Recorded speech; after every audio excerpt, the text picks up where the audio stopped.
What's going on, guys? It's Brandon back here again today as I make sure my camera is in focus. Good. There we go. Oh, there we go. Game 2 against the Winnipeg Jets in Winnipeg. 7 o'clock game on October 11th.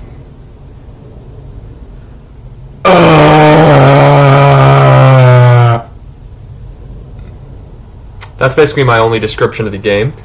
Hawks lose 2-1 in overtime. They drop to 0-1-1. And I just realized I didn't take any of the stats from this game, so while I am doing that, Athanasiou and Kaiser were in, Smith and Phillips were out. And then, in terms of the game, a lot of notes. Not a lot actually happened, but a lot of notes. And the notes were most of them were Winnipeg's notes, because Winnipeg really controlled this game. Winnipeg really was in control the majority of the game. It was Arvid Soderblom, of all people, who stood on his head and kept this game close, because Winnipeg probably should have won this game 4-5-1. In the first period, you get this off my phone, scores. There we go. In the first period, Appleton is saved, Winnipeg pressures early, Foligno is denied, Bedard is feisty after a hip check by Stanley, Connor hits the post, Scheifele just wide. Morrissey saved. Soderblom had a strong start earlier, I wrote down at that point. 7:24 is a Chicago penalty to Maroon for high sticking, which looked like a stupid penalty, and he had the balls to complain about it, so my dislike for Maroon grew a bit. That would be killed off, however. Foligno wide, very good penalty kill. Scheifele is saved. Athanasiou is robbed on a break. Foligno has a break that is also saved.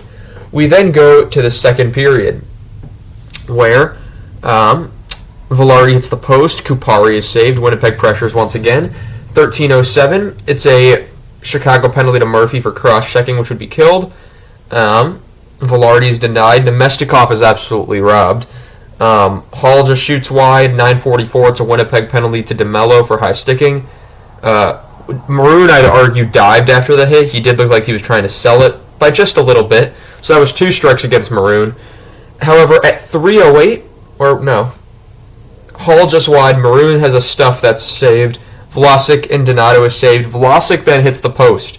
Hawks have the momentum, and that leads to, at 3:08, a Chicago snipe goal. Ryan Donato coming down the left side, and he gets his first of the season from Patrick Maroon. So Maroon does help his case there. He is a veteran player. He does know that when to make the right plays, and that was a fantastic pass from Maroon to Donato. So it's 1-0 Chicago in a game where they shouldn't even be close in this game. We go to the third period where Soderblom has been sharp, I wrote down. I was attempting not to jinx him.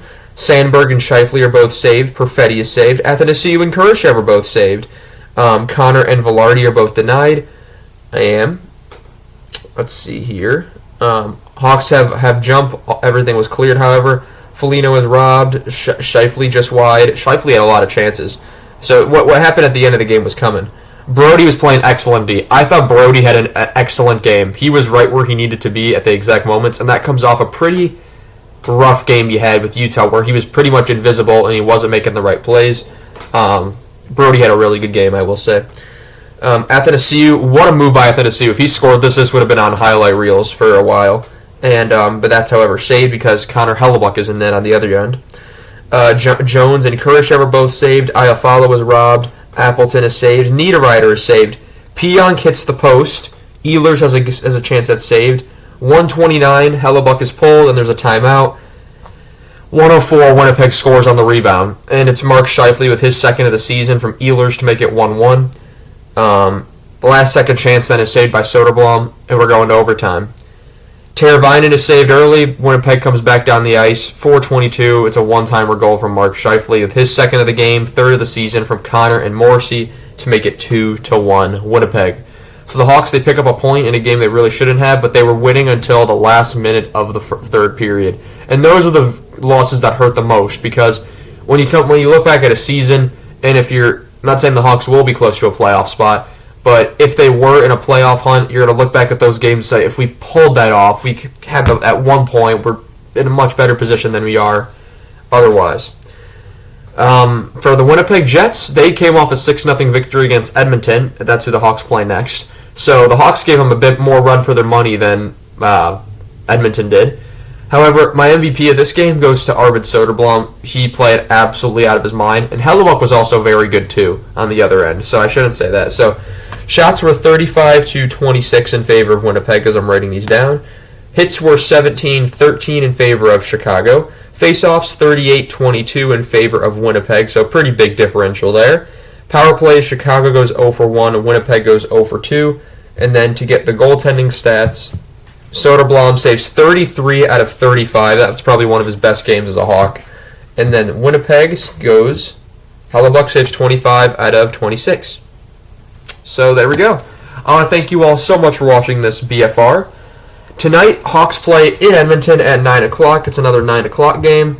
So that's just absolutely fantastic for guys like me who just love late games so much. I just love late game. I love late game. I love late games during the holidays, not during school year. It's annoying. Anyway, I want to thank you all so much for watching this video, and I shall see you all in the next one. Have a good one.